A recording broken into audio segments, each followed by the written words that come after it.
नमस्कार। आज हम रोशन कुमार की एक बहुत ही जबरदस्त कविता राही साथ निभाता चल को समझने की कोशिश करेंगे। देखिए, ये सिर्फ एक कविता नहीं है, ये एक तरह का एक्शन प्लान है, एक पुकार है।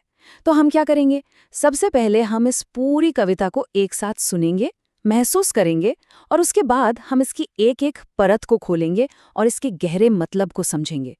तो चलिए, शुरू करते हैं। राही साथ निभाता चल, भारत की शान बढ़ाता चल, माटी के सौंधी खुशबू को श्वास श्वास में बसाता चल।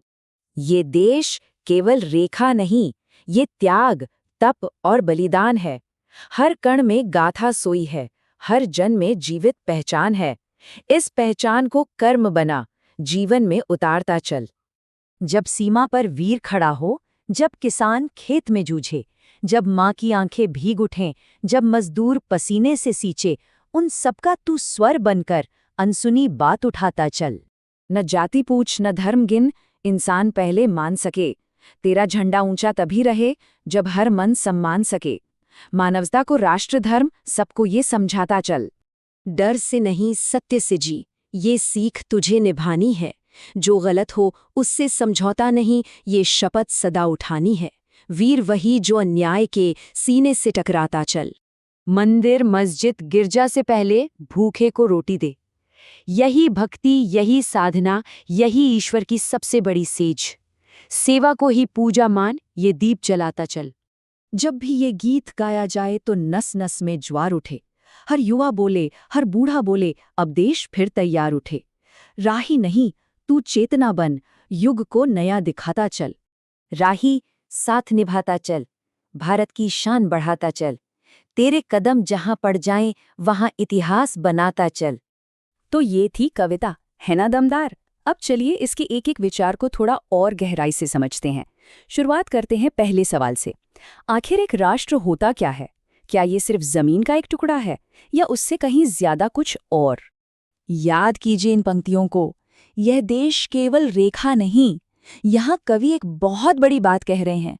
वो कह रहे हैं कि देश को सिर्फ एक नक्शे की तरह मत देखो, इसे एक भावना की तरह महसूस करो। एक ऐसी भावना जो उन अनगिनत लोगों के त्याग और बलिदान से बनी है जो हमसे पहले आए थे।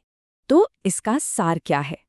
देश सिर्फ सरहदें नहीं, बल्कि एक जीता जागता विचार है। हर कण में इतिहास है और हर इंसान में एक पहचान।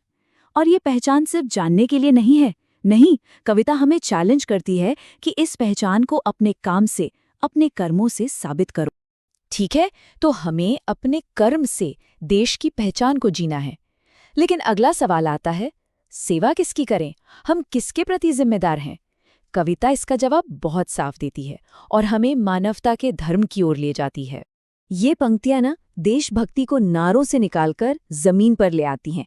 ये कहती हैं कि असली देश सेवा तो हमारे सैनिक, हमारे किसान, हमारी माँ और मजदूरों की सेवा करना है, उनकी आवाज बनना है जिन्हें अक्सर कोई नहीं सुनता।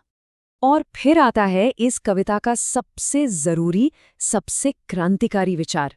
सबसे बड़ा राष्ट्रधर्म क्या है? जवाब है मानवता। किसी भी जाति या धर्म से पहले एक इंसान का सम्मान करना। सोचिए, ये एक ऐसा विचार है जो पूरे समाज को बदल सकता है। अच्छा, तो अगर हमारा धर्म मानवता है, तो हमारा चरित्र कैसा होना चाहिए? हमें जीना कैसे चाहिए? यहीं पर कविता हमें सेवा और साहस, इन दो चीजों का रास्ता दिखाती है।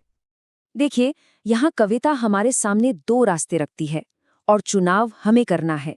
एक है डर का रास्ता, जो अन्याय के साथ समझौता कर लेता है, और दूसरा है सत्य का रास्ता, जो अन्याय से सीधे टकराता है, चाहे कुछ भी हो जाए।